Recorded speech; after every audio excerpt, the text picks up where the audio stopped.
오늘은 우리가 잘 아는 어머니 주일입니다. 어머니 주일에 맞는 그런 성경 본문을 택할까 생각하다가 이미 우리가 지금 보고 있는 룻기서가 며느리 룻이 시어머니 나오미를 공경하는 내용이 잘 나오고 있지 않습니까? 그래서 특별히 어머니 주일에 관한 말씀을 택하지 않아도 즉 룻기서를 계속 강해해도 어머니 주일 메시지와 다를 것이 없다라고 저는 믿습니다. 오늘 말씀을 통해 우리 어머니들이 위로받고 또 우리 모든 성도들이 은혜 받기를 간절히 축원합니다. 룻기서를 읽다 보면 몇 가지 중요한 주제를 발견할 수가 있습니다. 첫째는 회복이라는 주제입니다. 이스라엘 땅 베들레헴에 살던 엘리멜렉과 나오미가 그 땅이 가뭄이 들어서 이방신을 섬기는 모압 땅으로 이주를 하게 되잖아요. 계도가 잘못되었어요. 잘못된 길로 가고 말았어요. 그랬던 그들이 이제 남편 죽고 두 아들이 죽고 이제 나오미 자신과 며느리만 남은 그런 안타까운 상태에서 다시금 하나님을 생각하며 베들레헴 땅으로 돌아오게 되는 회복을 보여주고 있습니다. 두 번째 주제는 만남입니다. 이제 며느리들 보고 너희들 고향으로 돌아가라, 너희들 친정집으로 돌아가라 그러는데도 불구하고 이 며느리 하나인 룻은 돌아가지 아니하고 어머니의 하나님이 나의 하나님이 될 것입니다 라고 생각하고 나오미와 같이 베들레헴으로 돌아왔습니다. 근데 그 땅에 돌아와서 뭐 먹고 살아야 되니까 나가서 이삭을 줍는 일을 하게 되는데 성경에는 우연이라고 되어 있죠. 우연히 보아스의 밭에서 이삭을 줍게 되었다. 그러나 제가 설교했다시피 이것은 우연이 아니고 하나님의 섭리다. 만남은 하나님의 섭리라는 것을 말씀을 드렸습니다. 그래서 만남에 대한 주제가 다루어지고 있습니다. 또한 세 번째 주제는 은혜입니다. 은혜입니다. 룻이 보아스를 통해 하나님의 은혜를 받게 되면서 아무것도 없이 정말 나랄 하나 없이 돌아온 베들레헴에서 그들이 풍성하게 먹고 생활할 수 있는 그런 은혜를 입게 되는 것이죠. 은혜에 대한 말씀이 룻기에 나옵니다. 마지막 하나의 주제는 다윗의 족보가 나옵니다. 이 족보를 우리가 무시할 수 없습니다. 룻기에 나오는 다윗의 족보. 보아스가 오벳을 낳고 오벳이 이새를 낳고 이새가 다윗을 낳더라. 그리고 더 나아가다 보면 다윗의 후손 가운데 메시아인 예수 그리스도가 나게 되죠. 이 룻기 단편 소설 같은 그런 짧은 책이지만 이 속에는 놀라운 주제들이 거론되고 있다는 것을 여러분 아십시오. 오늘은 특별히 이 네 가지 주제 가운데 은혜에 대한 주제를 생각해 보려고 합니다. 설교 제목이 놀라운 은혜인데 뭐 더 구체적으로 얘기하면 놀라운 하나님의 은혜입니다. 놀라운 하나님의 은혜. 스티븐 브라운이라는 작가요 교수인 분이 이런 말을 했습니다. 수의사는 개만 보고도 생면부지의 주인이 어떤 사람인가를 알 수 있다라는 말을 했습니다. 개만 봐도 그 주인이 어떤 사람이라는 걸 안다는 거죠. 여러분, 세상 사람들은 우리 크리스찬을 보고 하나님에 관해서 뭘 배울 수가 있겠습니까? 세상 사람들은 우리 크리스찬을 보고 교회에 대해서 뭐라고 하겠습니까? 한번 생각해 보셨나요? 은혜라는 말은 헬라어로 카리스라고 합니다. 카리스. 이거 명사인데 이 카리스의 동사형은 카이로 그렇게 말합니다. 카이로. 이건 기뻐하다, 즐거워하다 그런 뜻입니다. 은혜라는 말은 어원을 따져 들어가 보면 기뻐하다, 즐거워하다 그런 뜻입니다. 여러분 오늘 교회 안에 기쁨이 있나요?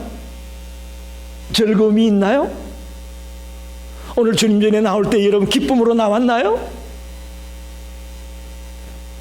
오늘 교회들의 실상이 기쁨이 넘치고 즐거움이 넘쳐야 될 그런 모습은, 그런 이미지는 사라지고 그저 거룩한 채 하는, 거룩한 채 폼만 잡는 그런 이미지가 우리 머리에 떠오릅니다. 사람들이 보기에 교회는 모든 문제를 깨끗이 청산한 도덕적으로 깨끗한 사람들이 모이는 곳으로만 생각을 합니다. 있는 모습 그대로 나와 있는 자들의 모임이 아니라 거룩하고 도덕적으로 흠이 없는 사람들이 모이는 곳으로 생각하고 있습니다. 여러분 이건 잘못입니다. 도덕이 먼저가 아니고 은혜가 먼저입니다. 할렐루야. 제가 은혜 받은 것을 생각해 보면 제가 회개하고 나서 은혜 받은 게 아니었어요. 은혜를 받고 나니까 나도 모르게 나의 모든 죄악이 철저하게 토해내지고 눈물, 콧물, 침을 다 흘리면서 내가 이렇게 추하고 들어온 죄인이었구나라는 것을 깨닫게 되는 그런 자리에 들어갔던 것을 기억합니다. 여러분 도덕이 먼저가 아니고 은혜가 먼저입니다.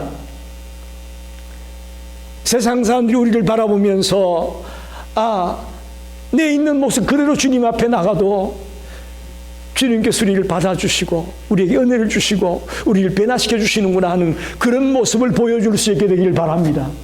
그게 교회의 모습이어야 되는데 교회는 너무 도덕적으로 어깨에 힘만 들어가 있고 경건한 척, 거룩한 척 폼만 잡고 있다는 것이죠.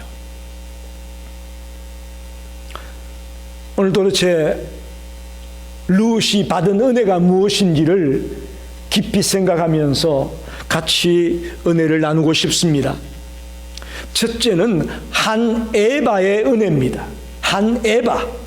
에바라는 말은 부피의 단위를 표시하는 그런 단어입니다.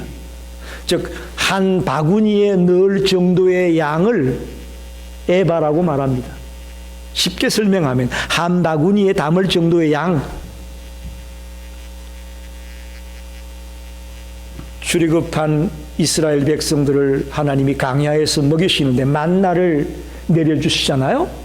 그럴 때마다 이스라엘 백성들이 아침에 나가서 만나를 그날 먹을 것을 그날 딱 주셔야 됩니다. 다음 날 먹을 거 미리 주셔야 소용이 없습니다. 딱 그날 먹을 것만 주셔야 돼요. 그 양이 얼마냐? 10분의 1 에바였습니다. 10분의 1 에바. 즉 성인 한 사람이 10분의 1 에바를 가지면 하루를 먹고 사는 거예요. 그런데 룻은 하루 동안 보아스의 밭에서 보리를 주셨는데 한 에바를 주셨다. 이거 며칠 먹는 거죠? 열흘을 먹는 이삭을 주었다 그런 말이에요. 한 에바의 은혜가 룻에게 있었음을 발견한다 그런 말입니다. 룻과 나오미는 빈털터리의 모습으로 왔습니다. 그죠? 남편도 잃고 그야말로 빈털터리의 모습으로 돌아왔는데 이삭을 주었는데 한 에바의 이삭을 줍게 되었다. 이것은 그야말로 하나님의 은혜 중에 은혜였음을 우리는 알아야 됩니다. 어쩌다 보니 그렇게 많이 주셨구나가 아니고요. 하나님의 은혜가 있었기에 룻이 하루 동안 땀 흘리며 성실하게 이삭을 주었더니 한 에바의 양의 이삭을 줄 수 있었다. 즉 하나님을 생각하며 믿음으로 주님께로 돌아가야 되겠다는 그런 심정으로 돌아온 나오미와 룻에게 베풀어준 하나님의 은혜임을 우리는 알아야 될 것입니다. 우리가 미국에 이민 와서 지금까지 살아오고 있는 이 삶이 여러분이 열심히 노력하고 땀 흘리고 애쓰고 고생해서 여기까지 왔다고 말씀해도 뭐 틀린 말씀은 아니죠. 그러나 거기에만 머물러 있다면 아직 아닙니다. 지금 나의 이 모습이 하나님의 은혜임을 깨닫게 되기를 바랍니다. 그게 신앙인이에요. 이 어메이징 그레이스를 깨달아야 우리의 신앙생활이 신명나게 될 것이고 감격이 넘치게 될 것이고 또 기쁨이 넘치게 될 것을 믿습니다.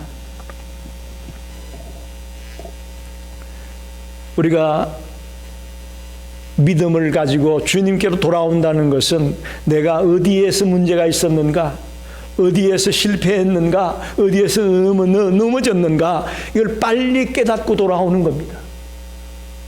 내가 왜 넘어졌는가, 왜 실패했는가를 빨리 깨닫고 돌아올 때에 가능한 것입니다. 나오미와 룻이 모압 땅에 내가 온 것이 잘못되었구나, 내가 하나님 앞에 징계를 받은 것이다 라는 생각을 하고 돌아오지 않습니까? 그와 같은 자세가 우리에게 필요한 거죠.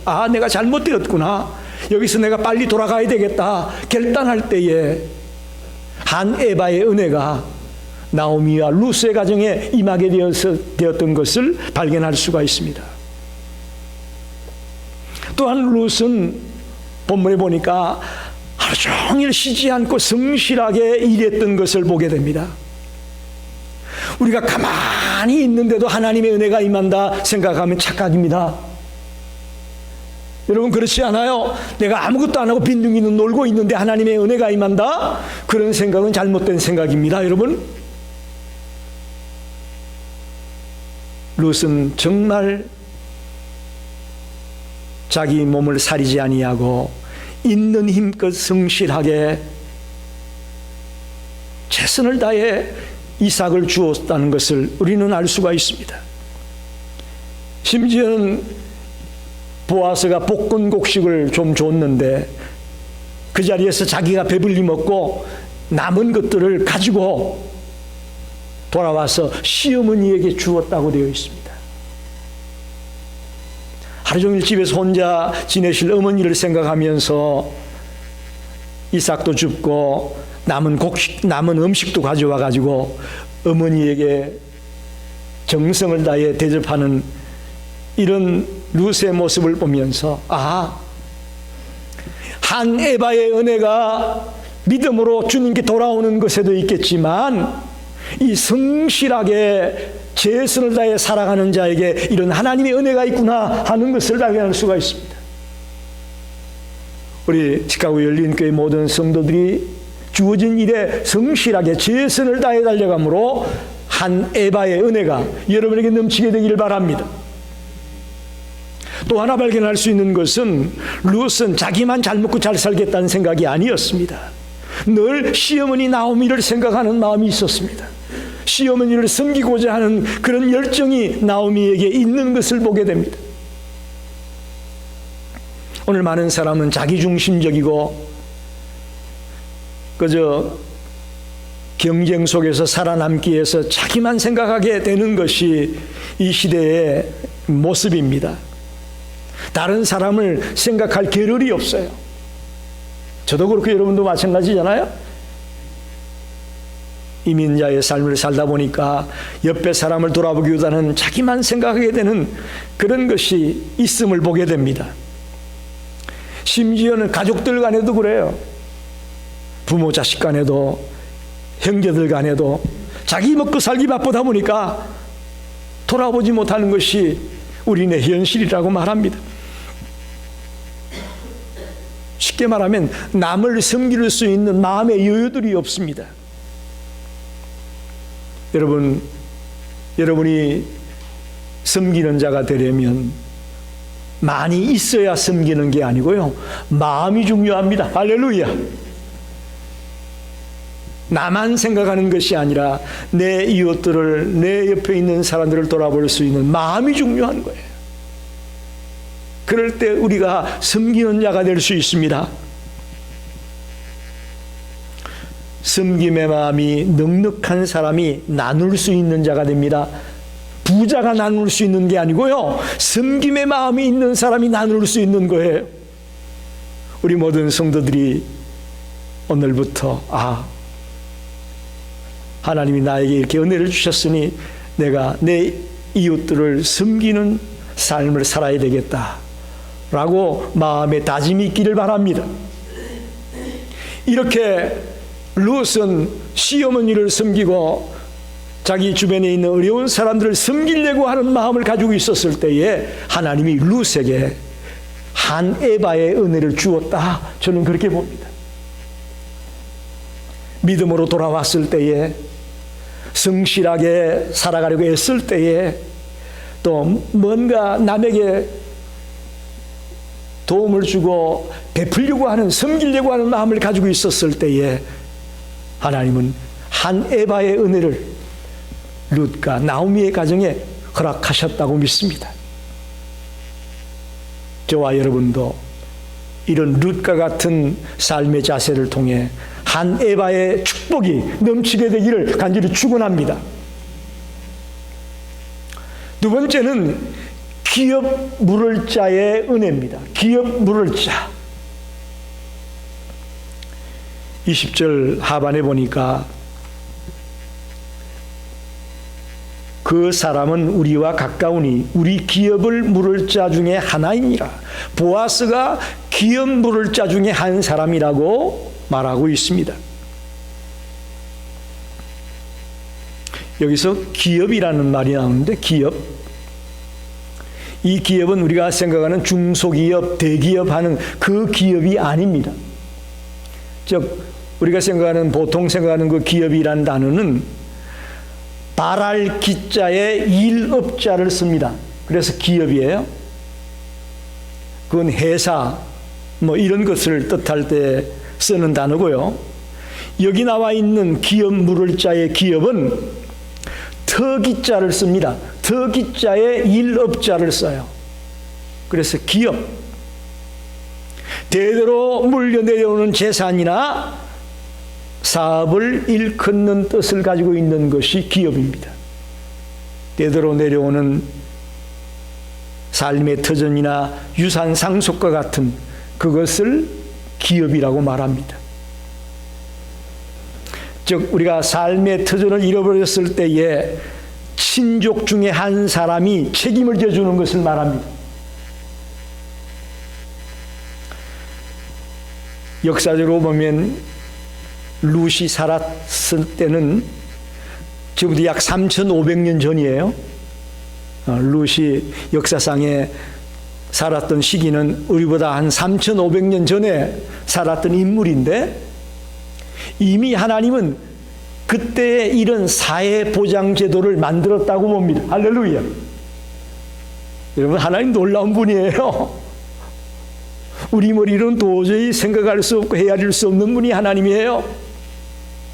오늘 선진국들이 사회보장제도가 잘 되어 있다고 말하는데, 룻이 살던 시대에도 하나님은 사회보장제도를 만들어 놨다고요. 그게 뭐냐? 기업 물을 자가 책임지게 했단 말이죠. 기업 물을 자라는 말은 히브리어로 고엘이라고 합니다. 고엘이란 이런 것을 회복시킨다는 그런 의미를 가지고 있는 말인데, 네 가지 일들이 여기에 해당이 됩니다. 첫째는 빚진 친족이 있으면 기업 물을 자가 대신 그 빚을 갚아주는 거예요. 두 번째는 유산으로 땅을 받았는데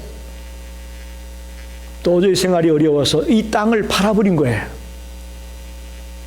그러면 친족 중에 한 사람이 그 땅을 사가지고 돌려주는 거예요. 이것이 기업 물을 자가 하는 일이에요. 더 나아가 친족 중에 한 사람이 가난하게 되어가지고 남의 집에 종으로 팔려갔습니다. 옛날에는 그랬잖아요. 가난하고 너무너무 힘드니까 자기를 종으로 팔았어요. 그러자 친족 중에 기업물을 짜가 그 사람을 값을 주고 종에서 사가지고 와가지고 이제 너는 자유인이야 하고 자유인으로 되돌려 주는 거예요. 그게 기업물을 짜가 하는 일이었어요. 그 중에 마지막으로 가장 중요한 건 뭐냐? 여러분, 계대결혼이라는 얘기 들어봤습니까? 계대결혼? 친족 중에 한 사람이 장가를 갔는데 아이도 없는데 죽었어요. 즉 아내만 남은 거예요. 아이도 없이 아내만 남았어요. 그러면 친족 중에 한 사람이 그 남아있는 여인과 결혼을 해가지고 그 죽었던 친족의 대를 이어갈 수 있도록 해주는 거예요. 그게 소위 말하는 계대결혼이라는 거예요. 그게 바로 기업물을 짜의 책임이 바로 그런 거였습니다.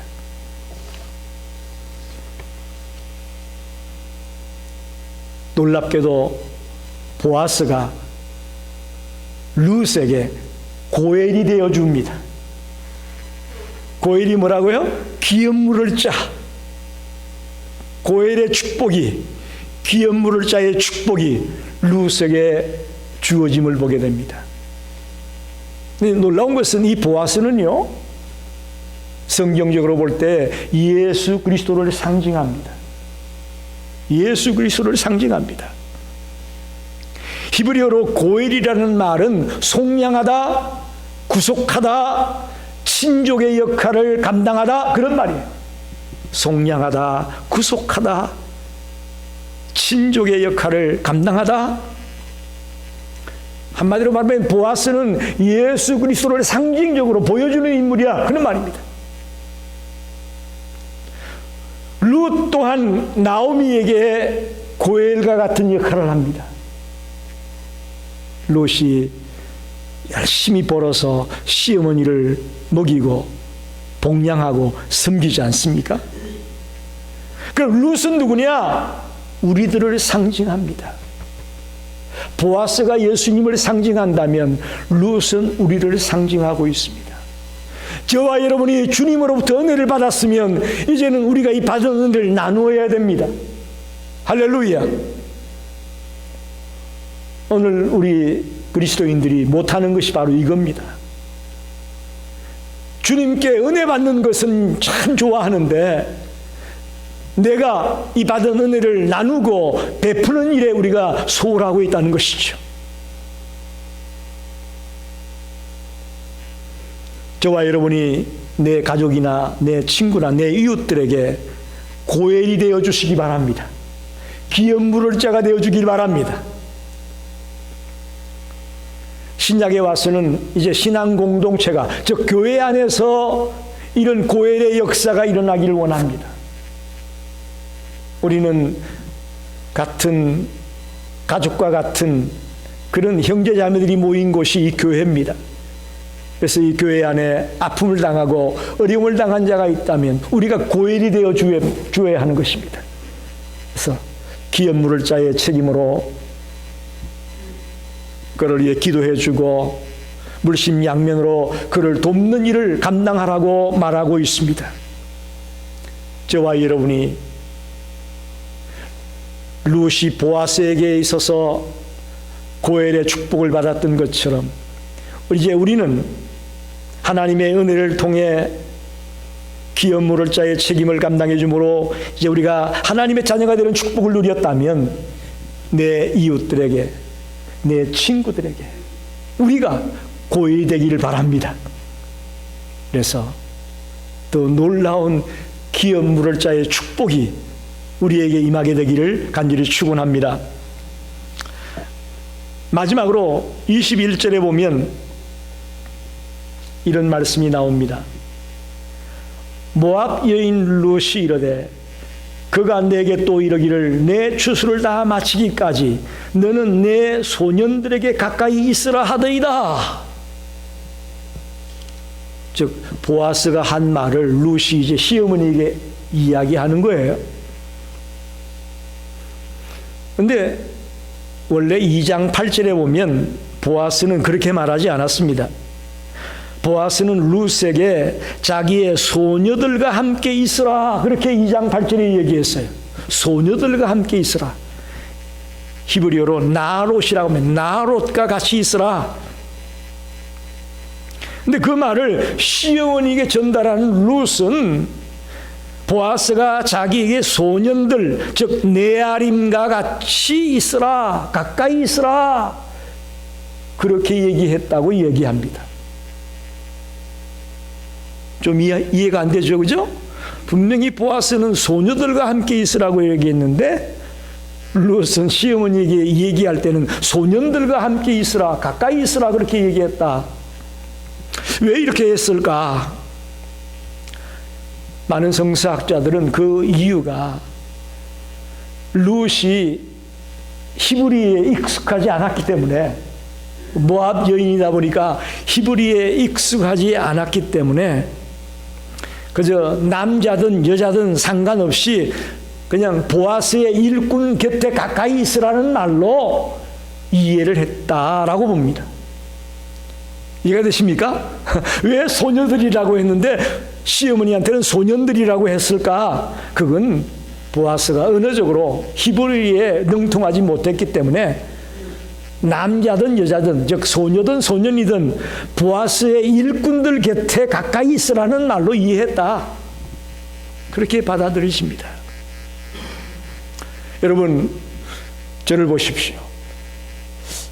보아스가 정말 남편도 잃어버린 저 가부 아닙니까? 가부에다가 이방신을 섬기던 모압 출신 여인에다가 도저히 보아스가 룻에게 관심 가질 만한 여지가 없는데 왜 이렇게 보아스가 룻에게 잘해줄까요? 한눈에 반해서 그랬을까요? 여러분, 여기에는 배경적인 스토리가 있습니다. 룻기 4장 21절에 보면 살몬이 보아스를 낳았다. 즉 보아스의 아버지는 살몬이었어요. 근데 보아스의 어머니는 누구냐? 마태복음 1장 5절에 보니까 살몬은 라합에게서 보아스를 낳았다. 보아스의 어머니는 누구예요? 라합이에요. 라합. 이 라합이 누구냐? 출애굽기에 나와 있는 여호수아에 나와 있는 여리고성을 함락시킬 때에 정탐꾼을 숨겨주는 역할을 했던 그 기생 라합입니다. 기가 막힌 이야기입니다. 비록 그는 기생이었지만 이스라엘 백성들이, 즉 하나님이 가나안 땅을 이스라엘 백성들에게 줄 것이라는 확신을 갖고 있었어요. 믿음을 갖고 있었어요. 그리고는 창문 밖으로 빨간 줄을 달았습니다. 이것은 이제 이스라엘 백성들이 여리고성을 함락시킬 때에 하나님이 자기들의 가정을 구원시켜 줄 것이라는 확신이었어요. 그래서 여리고에 있던 모든 사람들이 다 죽었지만 기생 라합의 가정은 살았습니다. 그런 인물이 보아스의 어머니 라합이에요. 분명히 라합은 이방 여인이었습니다. 예수님의 족보에 이방 여인의 이름이 넷이 나오죠. 다말, 라합, 룻, 바세바. 이 다 네 여인이 이방인입니다. 이방 여인입니다. 무슨 얘기를 하고 싶은 거냐? 보아스가 왜 첫눈에 룻에게 반해서 저러는 거냐? 왜 저러냐? 생각을 했는데 알고 보니까 자기 어머니 라합이 이방 여인으로 얼마나 힘들게 고생하며 어렵게 살아왔던 것을 지켜봤던 보아스 아닙니까? 그러니까 이방 여인인 룻이 진실한 믿음을 가지고 있고 어머니를 지극정성으로 섬기는 그런 모습을 볼 때에 자기 어머니를 생각하면서 이 룻을 사랑하게 되고 그녀에게 은혜를 베푸는 자리에 들어가지 않았겠는가 생각이 됩니다. 그래서 룻은 자기 일꾼들에게 가까이 붙어 있어서 이삭을 주어라. 할렐루야. 가까이 붙어 있어라. 여러분, 우리가 하나님 곁에 가까이 붙어 있는 것 은혜입니다. 우리가 은혜가 떨어지면요, 주님께로부터 멀어지더라고요. 열심히 교회에 나오고 신앙생활 한다고 했는데 은혜가 떨어지니까 어느 순간 사라지고 없더라고요. 그런 분들 많이 만나게 됩니다. 그러나 멀리 떨어졌다가도 은혜를 회복하면, 은혜가 되살아나면 돌아옵니다. 할렐루야. 이렇게 은혜가 매우 중요합니다. 룻에게 내 일꾼들 곁에 가까이 붙어 있으라, 가까이 있다고 하는 것 은혜입니다. 저와 여러분이 하나님께 가까이 붙어 있는 은혜가 있게 되기를 바랍니다. 이거 은혜입니다. 내가 잘나서 가까이 붙어 있는 거 아니에요? 하나님의 은혜가 있기 때문에 우리가 주님 곁에 있을 수 있고 늘 주님과 동행하는 삶을 살아가려고 몸부림을 치게 되는 것이죠. 말씀을 정리합니다. 룻기에는 중요한 주제가 몇 가지 있다고 말씀을 드렸죠. 회복, 만남, 은혜, 다윗의 족보 등의 중요한 주제들이 거론되고 있습니다. 특별히 오늘은 하나님이 보아스를 통해 룻에게 베풀어주는 그 은혜를 우리가 생각해 봤습니다. 첫 번째 은혜는 어떤 은혜입니까? 한 에바의 은혜입니다. 나달 하나도 없이 알거지가 돼가지고 돌아온 그 룻과 나오미의 가정에 하나님은 보아스를 통해서 한 에바의 은혜를 주십니다. 이삭을 줍는 것으로 하루에 열흘치 양식을 구하게 되는 그런 놀라운 은혜를 그녀에게 주고 있습니다. 또한 남편이 없어 갑으로 살아갈 수밖에 없는 그런 여인이었던 룻에게 기업 물을 자의 은혜를 주십니다. 보아스를 만나 기업 물을 자를 만나 결혼을 하게 되고 오벳을 낳게 되는 그런 은혜를 그가 잊게 됩니다. 다윗의 할아버지를 낳게 되는 그런 은혜 말입니다. 더 나아가 그래서 단 한 번 먹을 것을 구할 수 있는 기회를 주는 게 아니라 가까이 있어서 계속해서 이삭을 줍게 하고 계속해서 풍성한 은혜를 누릴 수 있도록 하는 그런 놀라운 장면을 보게 되는 것이죠. 여러분, 그야말로 놀라운 하나님의 은혜입니다. 룻만 그럴까요? 룻만 하나님의 은혜 가운데 사는 겁니까? 저와 여러분도 하나님의 은혜 가운데 사는 것을 잊지 마시기 바랍니다. 데이빗 시멘즈라고 하는 기독교 상담가가 있습니다. 상한 감정의 치유라는 아주 유명한 책을 썼죠. 그 데이빗 시멘즈가 이런 말을 했습니다.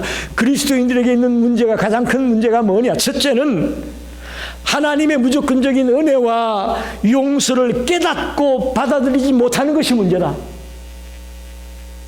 여러분, 우리는 하나님의 무조건적인 은혜와 사랑과 용서를 받아들여야 되는데 그걸 받아들이지 못한다는 거예요. 그게 문제라는 거예요. 또 하나의 문제는 이 무조건적인 은혜와 사랑을 받았으면 이제 이것을 가지고 다른 사람에게 베풀고 나눠줘야 되는데 그런 걸 못한다는 거죠. 그게 그리스도인들의 문제다 지적을 했습니다. 굉장히 저는 일리가 있다고 생각합니다. 오늘 나의 나된 것이 주님의 은혜입니다. 아멘입니까? 나의 나된 것 주님의 은혜예요. 주님의 무조건적인 은혜와 용서와 사랑을 깨닫고 받아들여야 되는데 우리 자꾸 그걸 거부해요. 내 노력으로 내 힘만으로 해보려고 하는데 안 됩니다. 내 힘으로 되는 게 아니에요. 주님의 무조건적인 은혜와 사랑을 받아들이는 거예요. 그리고 그걸 깨달았다면 이제는 내 주변에 있는 사람들에게 그 은혜를 나누어주는 베푸는 자가 되어야 되는데 그걸 못한다는 거죠. 사랑하는 성도 여러분, 룬만 은혜를 받은 것이 아니고 우리도 놀라운 은혜를 받았습니다. 아멘입니다. 이제 우리는 그 은혜를 가지고 우리 주변에 있는 내 가족, 친지, 친구, 이웃들에게 놀라운 이 은혜를 나누어주고 베푸는 그런 복된 삶이 되시기를 간절히 축원합니다. 기도하겠습니다.